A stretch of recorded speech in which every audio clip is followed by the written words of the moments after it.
కమ్మ సోదరీమణులందరికీ, వేదికను అలంకించినటువంటి పెద్దలకి, ప్రియమైన మిత్రులందరికీ హృదయపూర్వక నమస్కారం.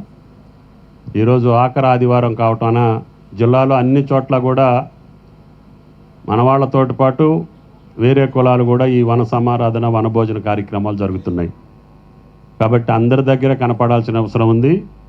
కాబట్టి దయచేసి నాకు వెంటనే పర్మిషన్ ఇవ్వాలని చెప్పి మిమ్మల్ని అందరినీ ప్రార్థిస్తూ, ఇందాక మేయర్ గారు చెప్పినా, పెద్దలు చెప్పినా, ఎవరు చెప్పినా 3వ శతాబ్దం నుంచి కూడా ఈ జాతికి ఈ భరతఖండం మీద గొప్ప విలువలతో కూడిన పరాక్రమవంతులైనటువంటి, ప్రతిభాశీలులైనటువంటి, ప్రజ్ఞావంతులు ఎంతోమంది ఈ దేశాన్ని కష్టాల్లో, అదేవిధంగా పాలనా దక్షత చూపించి అనేక రాజ్యాలు నెలకొల్పి ఈ తెలుగు నేలను కూడా పాలించినటువంటి ఘనత ఈ జాతికి ఉన్నది.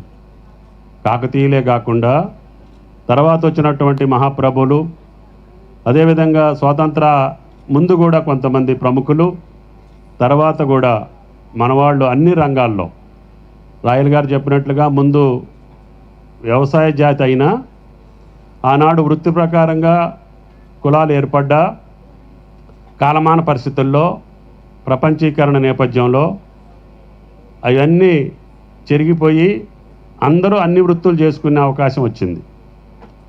అయితే ఈ జాతికి అన్ని వృత్తుల్లో కూడా ప్రతిభావంతంగా, ప్రగతిశీలంగా మొట్టమొదటి స్థానాన్ని ఆక్రమించుకునే స్థాయికి ఈ జాతి వెళ్ళటం మన అందరి యొక్క అదృష్టం. అది సినీ రంగం కావచ్చు, వ్యాపార రంగం కావచ్చు, వైద్య వృత్తి కావచ్చు, ఇంజనీరింగ్ వృత్తి కావచ్చు. మీరు ఏ టెస్ట్ పెట్టినా కూడా ఈ జాతి ప్రముఖులు ఇప్పుడు అమెరికాలో ఉన్నటువంటి అగ్రగామి కంపెనీలకు కూడా మన వాళ్ళే సీఈఓలుగా ఉంటున్నారంటే మనం ఆ జాతిలో మనం గర్వించాల్సిన విషయం. సత్యానాదెండ్ల మన బిడ్డ, తెలుగు బిడ్డ. ఆయన ఈరోజు ప్రపంచవ్యాప్తంగా అమెరికా దేశంలో ఉన్నటువంటి అగ్రగామి కంపెనీలకి సీఈఓలు. ఈ రకంగా వైద్య వృత్తిలో చూసుకున్నా మన వాళ్ళు ప్రపంచవ్యాప్తంగా ఉన్నారు. ఇక సినీ రంగాన్ని చూస్తే అపర భగవంతుడు, మనందరికీ ఆరాధ్య దైవం, మనకి స్ఫూర్తి, ఈ జాతికి ఇవన్నీ తెచ్చినటువంటి ఆయన. గతంలో ఉన్నటువంటి ప్రముఖులందరూ ఈ దేశంలో కీర్తి ప్రతిష్టలు ఆర్జిస్తే ఈ మహానుభావుడికి ఒక్కడికే ప్రపంచవ్యాప్తంగా ఎన్టీఆర్ అనేటటువంటి అంశాన్ని, తెలుగు జాతి అనేటటువంటి కీర్తిని ప్రసాదించి మనకి ప్రపంచవ్యాప్తంగా మన జాతికి గౌరవం తెచ్చినటువంటి వ్యక్తి పూజ్యులు ఎన్టీ రామారావు గారు. ఆయన ద్వారా ఈ రాష్ట్రానికి, ఈ జాతికి, మనకి ప్రపంచవ్యాప్తంగా గుర్తింపు వచ్చింది. మనం ఏమి కొత్తగా చేయాల్సిన పని లేదు.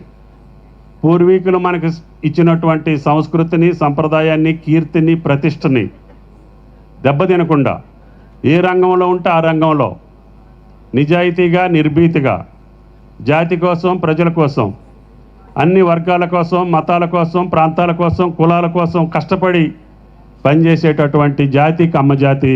దాన్ని గుర్తుంచుకోమని చెప్పి మీకు విజ్ఞప్తి చేస్తుంది. మన జాతి అందరిని హక్కును చేర్చుకోగలిగినటువంటి స్వభావం కలిగినటువంటి జాతి. అన్ని కులాల్ని, అన్ని మతాల్ని, అన్ని వర్గాల్ని ఆదరించి, అభిమానించి, ఆశీర్వదించి అందరిలో ఒకడుగా బతకగలిగినటువంటి ఈ కమ్మ జాతి భవిష్యత్తులో కూడా పూర్వీకులు మనకిచ్చినటువంటి ఆ కీర్తి ప్రతిష్టలకు భంగం కాకుండా, ఈ జాతికి ఉన్నటువంటి గౌరవ మర్యాదలకు ఇబ్బంది కాకుండా మన జీవితాన్ని కొనసాగించడమే మన జాతికి మనం ఇచ్చేటటువంటి నివాళి. కాబట్టి అందరం, కొంతమంది మామూలు కుటుంబాల్లో పుట్టి కూడా ఇవాళ లక్షాధికారులు, కోటీశ్వరులు వాళ్ళ కష్టం ద్వారా, వాళ్ళ శ్రమ ద్వారా, వాళ్ళ సతీమణుల యొక్క దయ వల్ల అయ్యారు. ఇప్పుడు వాళ్ళు చెప్తేనే వాళ్ళకి మనకి ఈ కార్యక్రమం జరిగేదానికి అవకాశం వచ్చింది. కాబట్టి ఇంటికి వెళ్ళి మళ్ళీ మిగిలినవి కూడా అన్నీ పంపించండి.